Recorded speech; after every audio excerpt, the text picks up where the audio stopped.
मुख्यमंत्री पदाच्या चेहऱ्यावरून विरोधकांनी महाविकास आघाडीला सवाल केले आहेत। उद्धव ठाकरे यांच्या दिल्ली दौऱ्यानंतर राऊतांचे सूरही बदलले आहेत का आणि विरोधकांनी ठाकरेंना काय सवाल उपस्थित केलेत पाहूया। उद्धव ठाकरेंच्या दिल्ली भेटीनंतर महाविकास आघाडीमध्ये मुख्यमंत्री पदाचा चेहरा कोण असणार याच्या चर्चा आता सुरू झाल्या आहेत।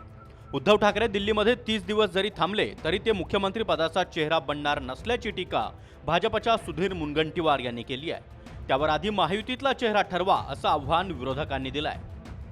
महाविकास आघाडीमध्ये इतकेही मुख्यमंत्री आहे, मी तुम्हाला दाव्याने सांगतो तुमचा मुख्यमंत्रीचा चेहरा ते ठरूच शकत नाही। आणि मी तुम्हाला दाव्याने सांगतो यांच्यामध्ये एकवाक्यता असूच शकत नाही। 3 दिवस नाही 30 दिवस जरी माननीय उद्धवजी हे सोनिया गांधीजींना भेटले, राहुल गांधीजींना भेटले, तरी सुद्धा त्यांना मुख्यमंत्री म्हणून घोषणा होऊ शकत नाही। माझा प्रश्न आहे, आम्हाला सारखे प्रश्न विचारण्यापेक्षा युतीचा चेहरा कोण याचं उत्तर त्यांच्याकडून जरा घ्या। मला वाटतं त्यांचा चेहरा कोण आहे ते पहिले ठरू द्या आणि तो चेहरा महाराष्ट्राला पटणारा आहे का, कारण तो चेहरा गुजरातवरनं चालणारा चेहरा आहे त्यांचा। कालच काँग्रेसच्या पृथ्वीराज चव्हाण यांनी परंपरेप्रमाणे कोणताही चेहरा दिला जाणार नसल्याचं म्हटलं होतं। त्यानंतर जून महिन्यामध्ये उद्धव ठाकरे महाविकास आघाडीचा चेहरा आहेत असं म्हणणाऱ्या संजय राऊतांचे सूर मात्र बदललेले दिसतात। महाराष्ट्रामध्ये चेहऱ्याशिवाय, मुख्यमंत्री पदाच्या चेहऱ्याशिवाय निवडणुकीला सामोरं जाणं हा धोका आहे। या महाराष्ट्रानं महाविकास आघाडीचे मुख्यमंत्री म्हणून उद्धव ठाकरे साहेबांचं काम पाहिलं आहे। लोकसभेतलं मतदान अनेक घटकांचं हे माननीय उद्धव ठाकरे यांच्याकडे पाहून सुद्धा झालेलं आहे।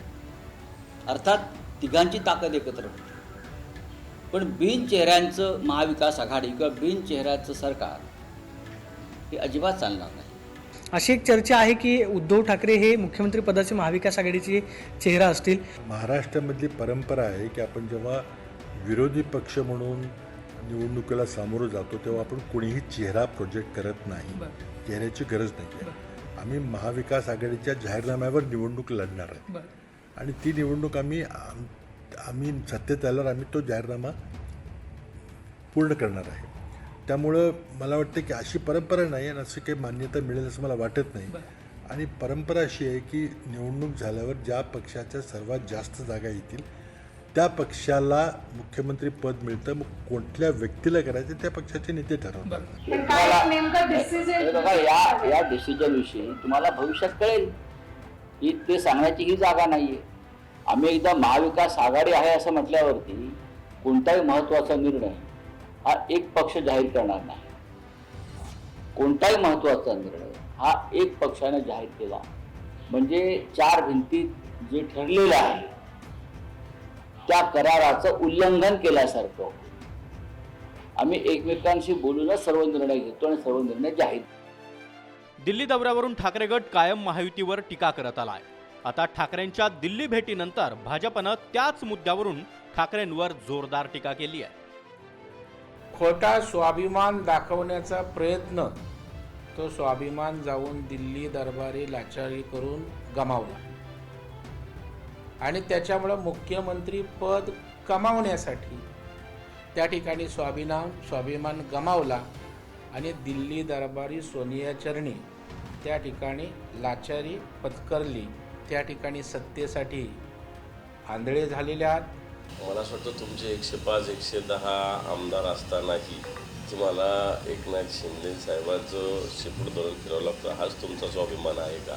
आमच्या युतीच्या काळामध्ये अशा प्रकारचे जागा वाटपाचे निर्णय, निवडणुकीची रणनीती आतापर्यंत मातोश्रीवर ठरवल्या जायची, परंतु आता मातोश्रीतून बाहेर निघून राहुल गांधी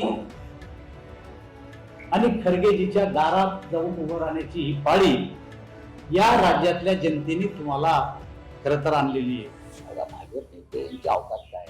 उद्धव ठाकरे माझ्या घरी आले नेते म्हणून, दिल्ली द्यायचं नाही, दिल्ली काय तुमच्या बापाची आहे। आम्ही सत्ताधारी झुकतात, मुख्यमंत्र्याला कणा पाहिजे असं म्हणतो। उद्धव ठाकरे मुख्यमंत्री आहेत। उद्धव ठाकरेंना सहकुटुंब आम्ही आमंत्रण दिलं होतं, आपण या इथे आले तर आम्ही सगळ्यांना भेटलो। भेटीगाठी घ्यायच्या नाहीत का? संजय राऊतने आपल्या अवकातीत बोलावं, त्याच्या बापाचं काय आहे याचा हिशोब आम्हाला मांडावा लागेल.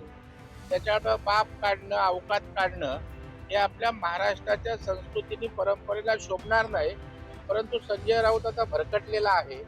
बेताल बोलणं, कुत्सितपणानं बोलणं हे उद्धव ठाकरे आणि संजय राऊतचा स्थायीभाव झाला. प्रदीप कापसे, TV9 मराठी, पुणे.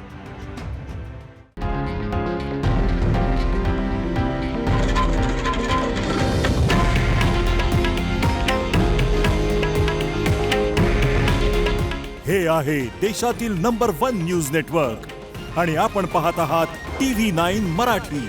काळजी तुमची, हित महाराष्ट्राचं.